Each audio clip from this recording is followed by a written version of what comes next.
Ladies and gentlemen, thank you for standing by, and welcome to the Lionsgate Entertainment 3Q21 earnings call. At this time, all participants are in a listen-only mode, and later you will have an opportunity to ask questions. Instructions will be given at that time. If you should require assistance during the call, you may press star and then 0. As a reminder, this conference is being recorded. I would now like to turn the conference over to our host, Head of Investor Relations, James Marsh. Please go ahead. Good afternoon. Thanks for joining us for the Lionsgate Fiscal 21 third quarter conference call. We'll begin with opening remarks from our CEO, Jon Feltheimer, followed by remarks from our CFO, Jimmy Barge. After their remarks, we'll open the call for questions. Also joining us on the call today are Vice Chairman Michael Burns, COO Brian Goldsmith, Chairman of the TV Group Kevin Beggs, and Chairman of the Motion Picture Group Joe Drake. And from Starz, we have President and CEO Jeff Hirsch, CFO Scott MacDonald, President of Domestic Networks Alison Hoffman, and EVP of International Superna Cali. The matters discussed in this call include forward statements, including those regarding the performance of future fiscal years. Such statements are subject to a number of risks and uncertainties. Actual results could differ materially and adversely from those described in the forward-looking statements as a result of various factors. This includes the risk factors set forth in Lionsgate's most recent annual report on Form 10-K, as amended in our most recent quarterly report on Form 10-Q filed with the SEC. The company undertakes no obligation to publicly release the result of any revisions to these forward-looking statements that may be made to reflect any future events or circumstances. With that, I'll turn it over to Jon. Jon? Thank you, James, and good afternoon, everyone. We're pleased to report a quarter with strong financials, robust subscriber growth at Starz, and another outsized performance from our library as our model continues to show its resilience in the face of the pandemic. Let me take you through the quarter's highlights.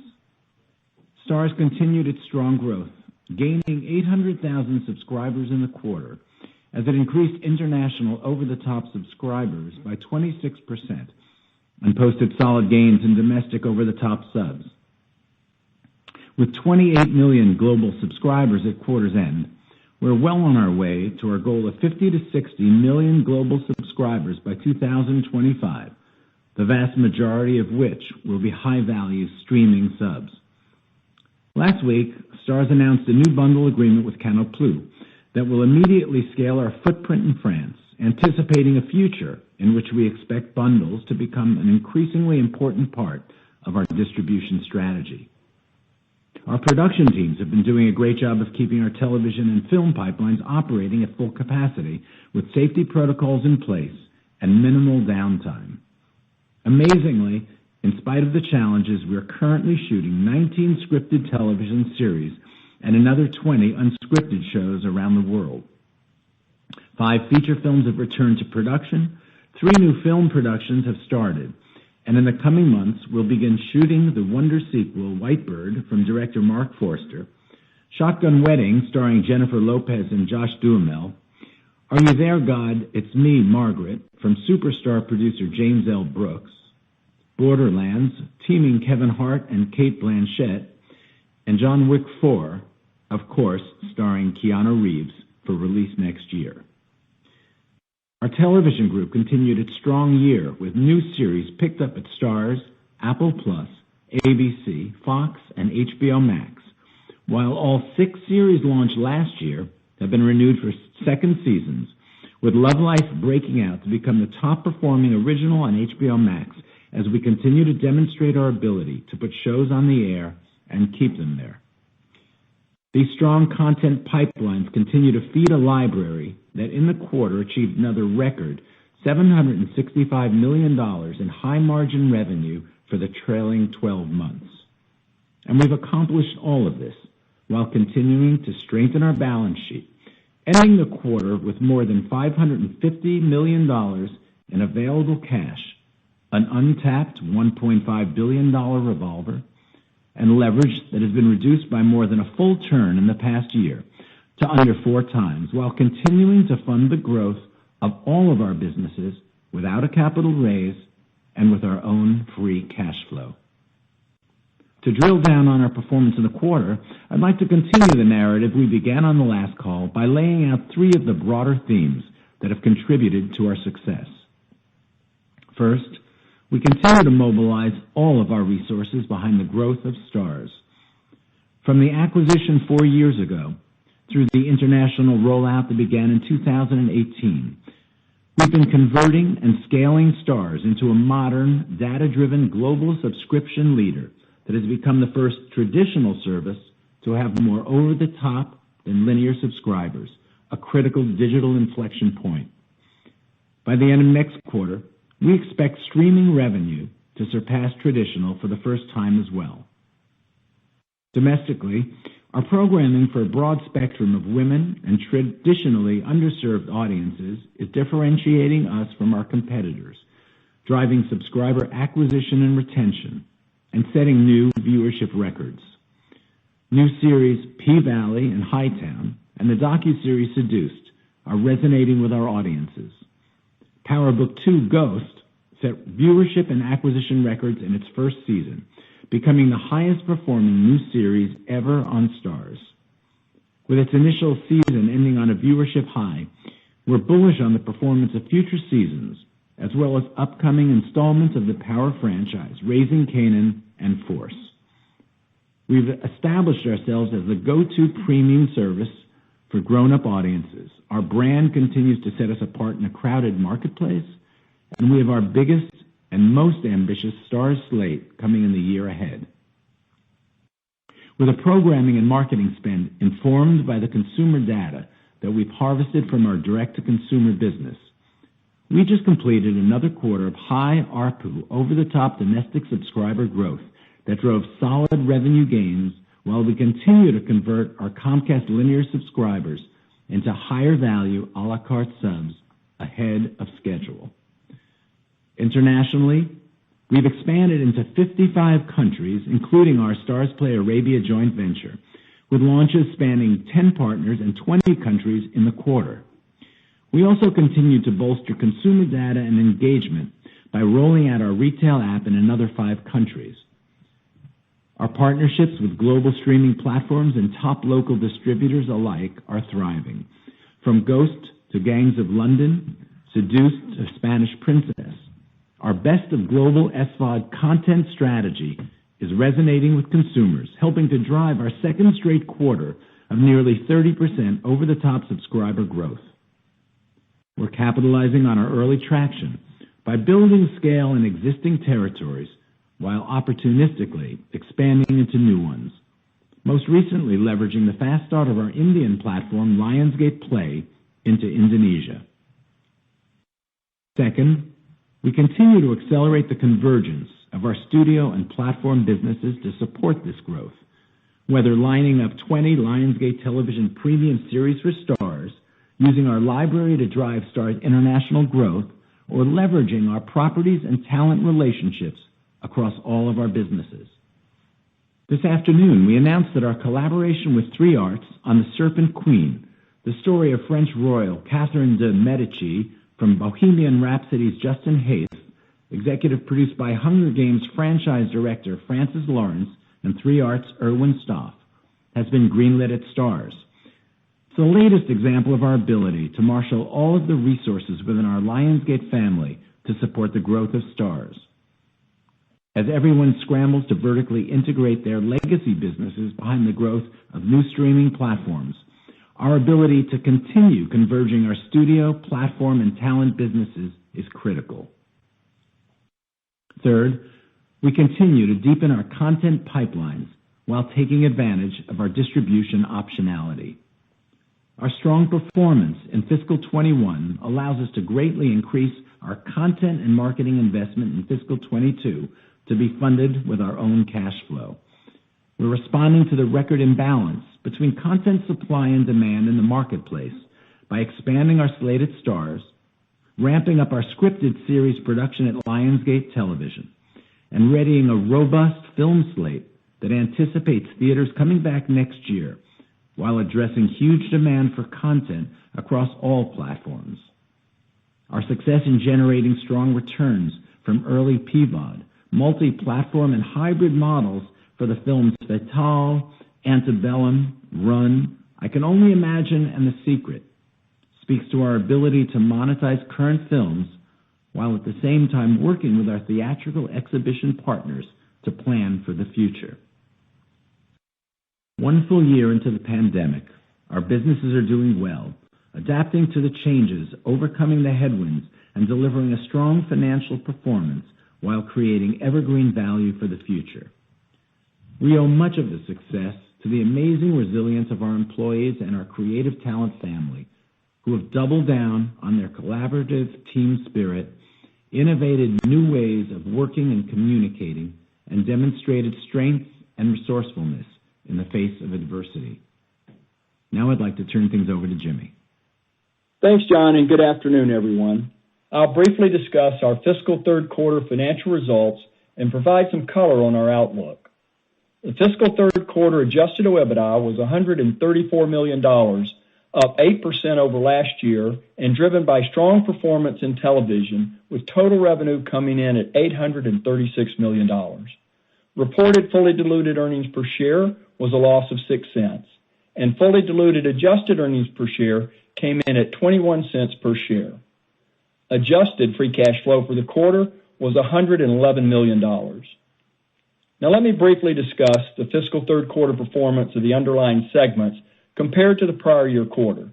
You can follow along in our trending schedules that have been posted to our website and show greater detail around our global media network subscribers. Media Networks' quarterly revenue was $406 million, and segment profit came in at $82 million, driven largely by domestic OTT subscriber growth, as well as the strong performance of Starz International as we continue to roll out in new markets and platforms. Globally, including Starz Play Arabia, the company grew OTT subscribers 900,000 sequentially, or 7%, as you can see in our trending schedules. Domestically, OTT subscribers increased 3% sequentially, while international OTT subscribers grew 26%.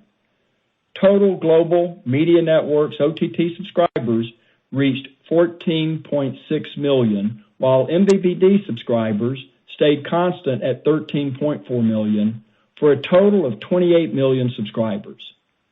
We now expect our previous guidance on global Media Network OTT subscribers to exceed the top end of the 13 to 15 million subscriber range by the end of the current fiscal year, approaching 50% plus growth year over year.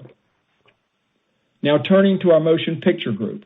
Revenue declined on limited theatrical releases to $250 million, while segment profit of $50 million was in line with the prior year despite a tough comp against the prior year quarter, which included ancillary sales of John Wick.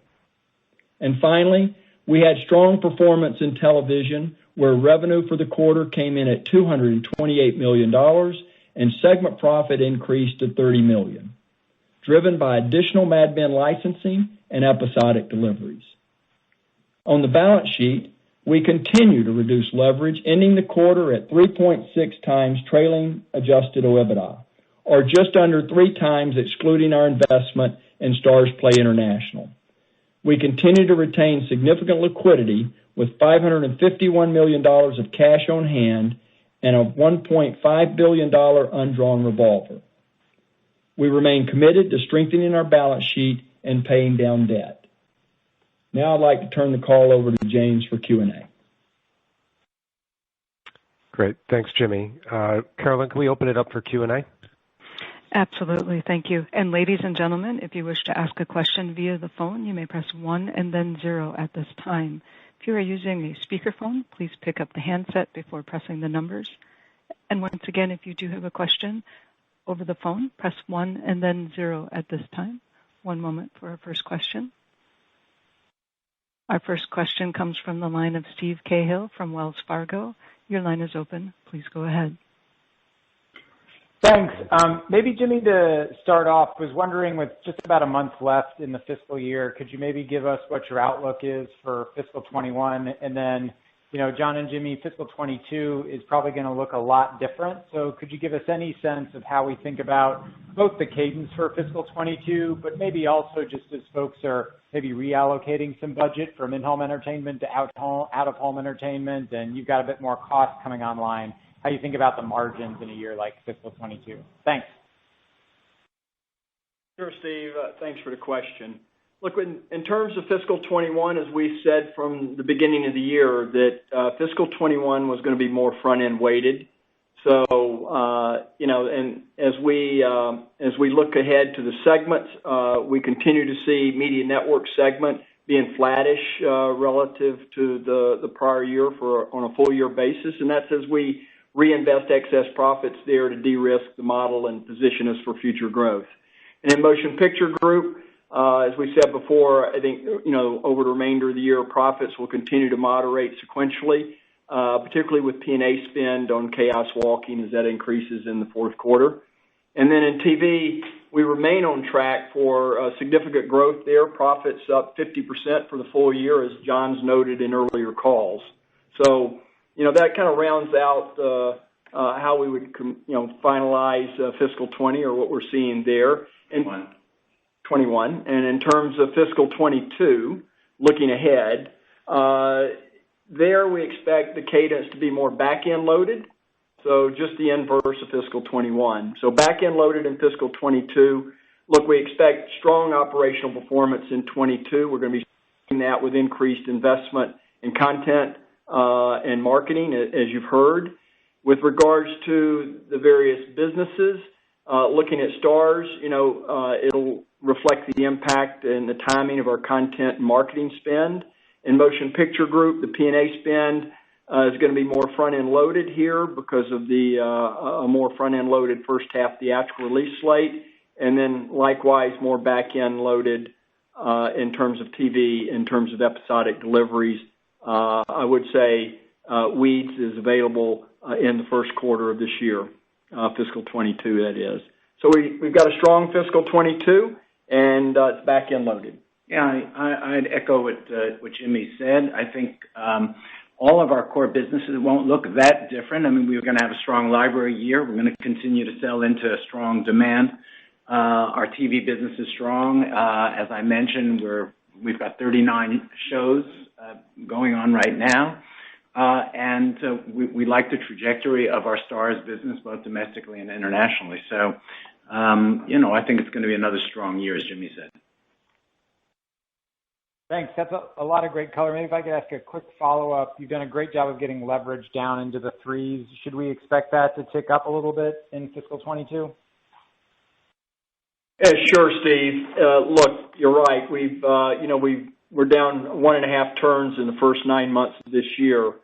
So 3.6 is a relatively low point at the moment in a favorable way. What I would expect as we go into 22 with the content spend and marketing spend rolling through, you would expect some increase in margins there to some peak kind of early to mid-year leverage ratios, but returning back around 4 times leverage by the end of fiscal 22. That's a good place to be relative to where we are in our investment cycle with content and marketing. Great. Thank you. Operator, next question, please. And as a reminder, ladies and gentlemen, if you wish to ask a question on today's call, you may press 1 and then 0 on your phone. Our next question comes from the line of Tim Nolan with Macquarie Securities. Your line is open. Please go ahead. Oh, hi, everyone. Thanks very much. Wanted to ask a question about profitability on the OTT side, if there's any color you could give us. Seeing the subs outpacing the linear a quarter or two ago, and now you're saying revenue outpacing the linear in the next quarter or two. What are your thoughts on how the profitability profile of the Stars OTT service standalone looks like? Hey, Tim, it's Jeff. Thanks for the question. If you look back over the last couple of years as we were, primarily a linear network, bundled network with low ARPU subs, and we've converted, as you said, over 50% more of our OTT subs the linear subs, and that profitability continues to come up. You look at our ARPU in the last quarter was over $6. I think there's some noise in that number still based on our, converting from bundle to a la carte on Comcast, but we expect long term to be somewhere between the $5.75 and $6 on ARPU, so a much more profitable subscriber as we bring them onto the platform. And then if you look internationally, we still think that we'll end up where we've said publicly somewhere between $3 and $4 when we get out to 2025, and that's a little bit more of a steeper line as we accelerate the OTT growth in the international side. So overall, we're moving to where the consumer is, but we're also moving to a much more profitable customer. Okay, cool. Thanks, Jeff. Could I ask maybe another one, probably also for you too, Jeff, about the increasing competition we're seeing, obviously, in OTT. I believe you've done some work looking at your data and trying to figure out what content to make available at what times and how to mitigate churn. I wonder if you've got any comments on churn and your ability to sustain growth given how much more crowded the field continues to get. It's a great question. I think if you take a step back and, when we look at the industry and how it's unfolding, this is probably the first quarter with the exception of Paramount Plus that's coming at the end of March where all the players are kind of on the field right now. And, as we've said before, that first big broad-based streaming services, the Netflix, the Disney Pluses, the Hulus that are trying to service everybody in the home, I think that's where the real competition is going to be. And you're going to see people competing on ad spend, people competing on price, and people competing on bundling. As we announced today, you saw a Canal Plus bundle in Europe. We think we'll see more of that as we go. But we're really positioned as a complementary service to all those big broadband services. And so we think with our programming strategy of being very focused on a female audience and underserved audiences and building out that slate, as John said, it's our most robust slate yet. We think that we've got a really good programming strategy. We've got a great lineup. And I'm actually going to let Allie talk about the data and how we use that data to schedule and reduce churn to what we're seeing in an all-time low in the business right now. Yeah, I think just to comment on the slate, we've got returning franchises like Power. I think we've got 3 installments of Power coming next year. We've got Outlander coming next year. So in terms of driving the business, in terms of subscriber acquisition and in terms of retention, we've got sort of that nice flow of flowing viewers from one show into the next, as well as sort of adding and building viewership and building the subscriber base as we go. We're always, per Jeff's note about in terms of the data, we're really always driving to the lowest subscriber acquisition cost. And so that's really how we manage the business. We are managing the business to have a really good return on our marketing investment and a really strong return on our content investment as well. Great. Could I maybe squeeze one more in, please, also on a similar topic? I know that with Starz International, you've got a lot of rights to content from the likes of Paramount and Hulu. I wonder if there's anything that we should think about might change, given that we'll get some updates on Paramount Plus coming in the next couple of weeks or so, or indeed anything related to Disney. Just if there's anything on your access to that international content that might change. We'll have Superna answer that question. Hi, this is Superna. Thanks for the question. So we have not been seeing a problem with securing fantastic content from producers, nor, certainly from our own studio. We have incredible content on our own slate that's very international focused and we think are going to drive a lot of subscribers. Just as some examples are, we're very excited about Serpent Queen, which is announced today, as well as Dangerous Liaisons becoming Elizabeth. And the Power franchise works incredibly well for us, but no, we've not been seeing a slowdown in content acquisitions either. Great, thanks.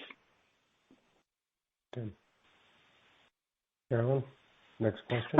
Our next question comes from the line of Alan Gould from Loop. Your line is open. Please go ahead.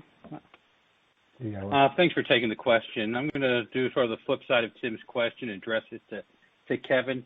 Kevin, it seems that traditional TV is seeing probably change at the most accelerated rate we've seen in terms of ratings and advertising. How does everything play into your job as a producer of content, for all of TV, traditional streaming, et cetera?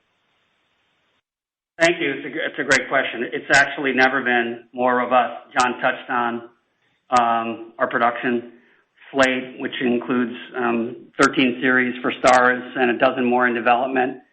14 or 15 across the television landscape outside of the Starz Lionsgate family, and the demand is at an all-time high. One of our strengths is a very diverse portfolio of producers, writers, IP generators, both from within our own company, amazing brands like John Wick, which we're developing in series with Jeff and his team, and small movies that have become important mainstays for series like Dear White People. We're in production on Blind Spotting for Starz right now. We have a fantastic partnership with the BBC that's yielded 2 pilots this season and 1 series order. So the demand is high, and everyone wants premium, high-end scripted programming. It's what we've been doing for 20-plus years at Lionsgate is our own special lane, and now that lane, everyone wants to crowd or expand into a 4-lane freeway, but very easy for us to do so. Okay, if I could just follow up for either John or Jeff. I was reading a trade article from Starz Play International, was talking about possibly doing an IPO in the next few years. Is that the plan on Starz Play International? I was quoting the CEO in an Arab News article. Yeah, look, we feel really great about our Starz Play Arabia. We're 32%. We're a controlling shareholder with approval rights. They continue to be the market leader. We feel good about what they've built. They've secured a local loan from Ruya, which is really a validation of how great they're doing in the marketplace. We do have, obviously, the rights to consolidate, and we'll continue to look at the business, and when we think it's the right thing to do in the right time, then we'll look at that as an option. Thanks, Jeff. And ladies and gentlemen, if you wish to ask a question on today's call, you may press 1 and then 0 on your phone. And our next question comes from the line of Thomas Yeh from Morgan Stanley. Please go ahead. Hi, thanks. A quick question for Jeff. You mentioned that there's some ARPU trend impact as we move through the Comcast subscriber transition and lap the 1-year anniversary there. More broadly, it looks like there's been some continued stabilization on traditional linear Starz sub-trends. Is there anything you would call out there about underlying drivers that's supporting uptake despite, broader cord cutting at the industry level? It's a great question. I would say 2 things to remind everybody that, we're not a fully distributed ad-supported network, and so we have a lot of penetration room on our traditional MVPD partners. And so we think that there's great opportunity for us to grow on the traditional side with their audience as well as on the OTT side. I'll also remind everybody that by the end of this fiscal, we'll be at 80% a la carte on the traditional side. So that's really de-risked the traditional business. It's put the incentives aligned with our partners to grow the business together. And as our content slate continues to outperform on their platforms, we're growing together. And I think the really great thing about that is those are customers who are actually seeking out Starz and choosing Starz. So they're a much stickier customer, and so churn's also coming down. So I think we have an opportunity both to grow on the fast and more profitable side on the OTT side, but also on the traditional business with our traditional partners. Okay, great. And then just quickly on the film strategy, I'm wondering if you could update us on your views of taking films through their premium VOD window. Is there a right size film or any puts and takes that helps determine what path a film might take in terms of monetization going forward? Yeah, sure. This is Joe. Thanks for the question. I guess what I would say to you is that, we talked a lot about it, adopted what we're calling a platform agnostic approach to distributing film. We're looking at the theater business, and we do think that theaters will get open by this summer, maybe earlier, and we're primed for that. And at the same time, we've had a number of experiences now in the PVOD space. And what I would say is that we are seeing multiple opportunities or multiple options for distribution of each title. That's the way we greenlight our titles now. We look at the theatrical option, we look at PVOD, we look at other models, theatrical to PVOD, and greenlight on that basis. And we're just seeing more opportunity than ever before. So I don't think it's a right-sized film for that model. I think it just has to do with what customers are you trying to reach? Where are those customers? What's available in the marketplace at the time? We reorganized our overall structure internally to really bring all those groups together. What I can tell you is that our distribution and marketing teams are working like never before across every model and unlocking a ton of value. Okay, great. Thank you both. Next question, Carolyn. Our next question comes from the line of Jim Goss from Barrington Research. Your line is open. Please go ahead.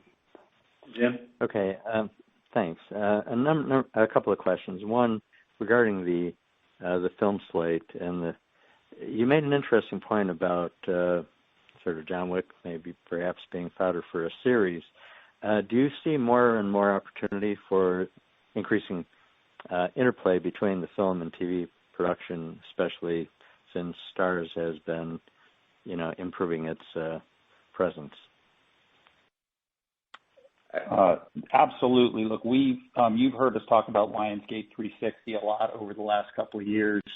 We are very, very integrated across this entire company, and so whether when we're making a movie, when TV is buying rights to a television series, we have a regular group that meets and looks at each piece of content in terms of how we can maximize it across every piece of our platform.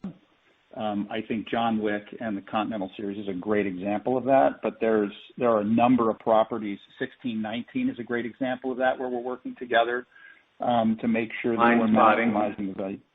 Blind Spotting, yeah. So it's sort of a regular part of our business, and I think something that we do better than anybody out there, because we are so integrated and we work in a way that I think you find silos in other places. I think this organization is really reaping the benefits of that level of integration and collaboration. Okay, and then with regard to Starz, as you've been able to increase its profile globally as well as domestically, can you talk about the consistency of the programming in domestic markets versus the various international markets? Are you able to leverage a lot of the programming? Do you have to have a lot of unique content in each one to make that work? And also, you mentioned that Starz, I think, had a lot of complementary positioning relative to some of the other services. Do you feel that creates a better runway, or are you starting to get Starz as a first buy in more cases as you developed a better identity than you had originally?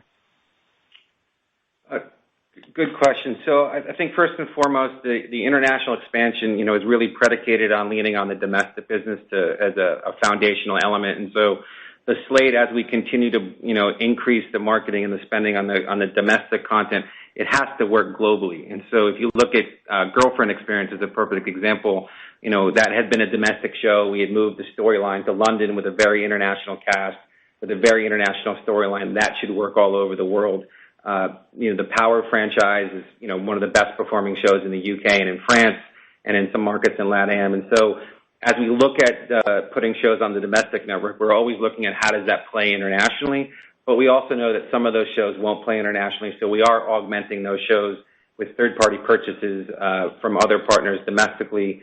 And I would say also, I think the really unique industrial logic about putting the companies together is the ability to lean into whether Joe just talked about the motion picture IP, to put content on the air in terms of series, whether it's Blind Spotting on the Continental, leaning in with Kevin on some of the library, or our originals that we're producing out of Spain, out of India, out of LATAM, to really supplement our global content footprint. And so I feel like the slate's really going to work around the world, and we'll augment where we need to. Okay, thanks. Appreciate it. Great. Thanks, Jim. And ladies and gentlemen, if you wish to ask a question on today's call, you may press 1 and then 0 at this time. Our next question comes from the line of Kutgun Maral from RBC Capital Markets. Your line is open. Please go ahead. Great. Thank you. Two, if I could. First, in terms of the increased investment in content and marketing you expect across the core business in 2022, can you provide more color on where you see the greatest opportunity to lean into in terms of Starz, television, or motion pictures? And then if you could kind of help frame the magnitude of the increase you're thinking about. I guess since fiscal 21 has been so disrupted with COVID, how do we think about the path ahead relative to maybe fiscal 19 or pre-pandemic fiscal 2020 levels? And then I have a follow-up on Stars. Sure, thanks. Well, absolutely. I mean, speaking of pre-pandemic levels, I would expect the content marketing spend as a percentage of revenues to be pretty much in line with what we incurred in fiscal 20, as an example. Across all our businesses, we're finding, motion picture, TV, and Stars, great opportunities to drive revenue and secure our future with the investments across all three of the business units. Overall, that's driving increased revenue, so I would expect the overall impact on net profits to be modest. Understood. Okay, that's very helpful. Thanks. And then if I could on Stars domestic OTT, in the quarter, net adds of, I think, about 300,000 seemed to be a bit of a deceleration versus the earlier days of COVID when you had, of course, the very robust trends from the pull forward of demand. I guess, up until this point, you've grown that subscriber base so impressively. Going forward, is this quarter's pace what you see as maybe the new normal range of Stars domestic OTT net adds that we should expect going forward? It's a great question. We had a really big quarter last quarter, but that was, I think, driven more from the content that we had on the air. We had 2 monster hits with P-Valley and the premiere of Ghost in last quarter, and we saw, great subscriber growth there. If you go back in history and you look at every time we put the Power franchise on, we can see these really spikes of big quarters. This quarter we had some of our smaller shows on, and so you saw the growth slow a bit.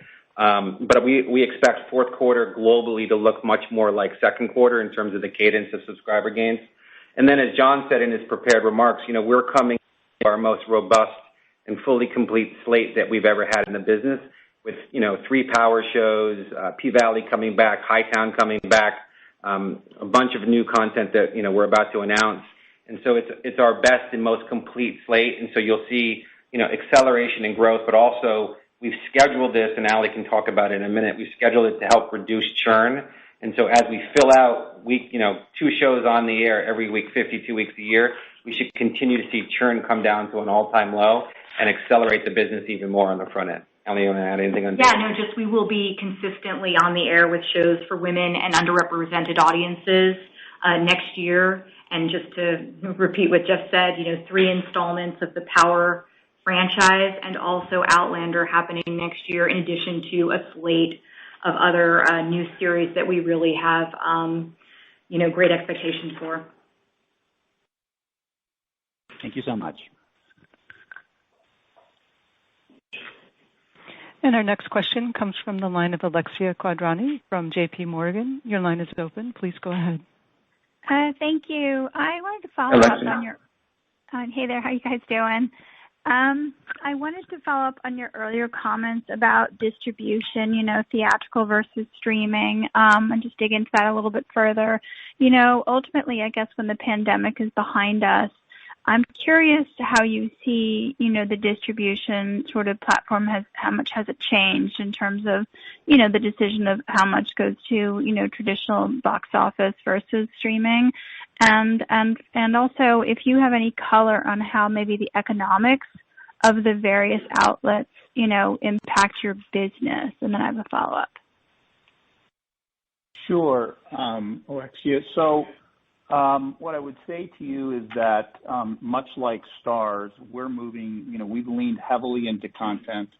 We will have over 40 films across all of our various distribution platforms that will be released into 22, and that should grow again into 23. And that's a reflection of, one, our expectation that the theatrical market is going to come back, but that these opportunities that we're taking advantage of now, these new windows, these new ways of distributing, consumers consuming in a different way, and platform appetite downstream, we think what we have is an environment where there's actually added opportunity. It's not one versus the other.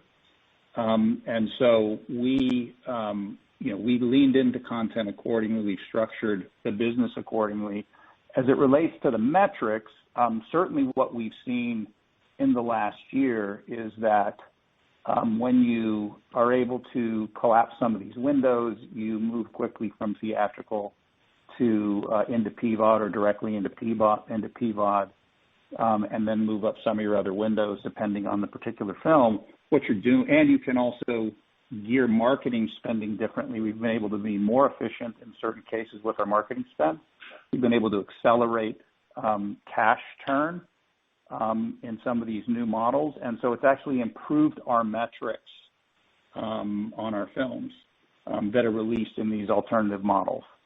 We've also, along with that, the team, we call it Segment 2, our home entertainment team that does this business, has actually accelerated, they've increased the volume of content because they're seeing a ton of opportunity. So it's the metrics in some of these new models are really compelling, and yet we still believe very strongly in the value of a theatrical release that can really set up a long-term value for our titles and ultimately help drive library. The only thing I would add to that, Alexia, I'd add one more thing, which is every single piece of content that we play with is a bespoke model. A few people have mentioned already this communication between all of our divisions that happens 10 times every single day. And so when there's a picture, Joe is looking at every one of our distribution channels, including Stars, and saying, how can we add value to what would be a normal model here? As I say, it's a kind of a unique culture that we have at our company. Thank you. And then just a quick follow-up on the share price. Stocks, pretty much doubled off the lows in recent weeks. I think it's largely, at least in large part, due to technicals. We were seeing that across, so many of these value names in media. I'm just curious on how you view the share price now, any drivers behind the move that we might be missing outside of that, any color there. Hey, Alexia, it's certainly nice to see investors beginning to recognize our improving fundamentals. Those fundamentals, they're rapidly increasing our asset base and building real value across all of our core businesses every day.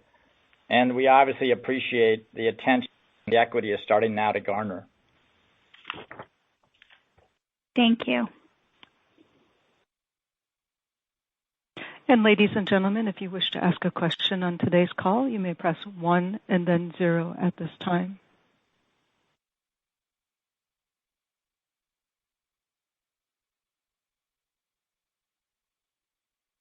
There are no further questions in the question queue. Great. Thank you, Carolyn. I'll just make a closing statement here. I'd like everyone to please refer to the Press Release and Events tab under the Investor Relations section of the company's website for a discussion of certain non-GAAP forward-looking measures discussed on the call today. Thank you very much. And ladies and gentlemen, this conference will be available for replay after 4 p.m. today through February 6th at midnight. You may access the AT&T Executive Replay System at any time by dialing 1-866-207-1041 and entering the access code of 178-0119. International participants may dial 402-970-0847. Those numbers again are 1-866-207-1041 and international 402-970-0847 with access code of 178-0119. That does conclude our conference for today. Thank you for your participation and for using AT&T conferencing services. You may now disconnect.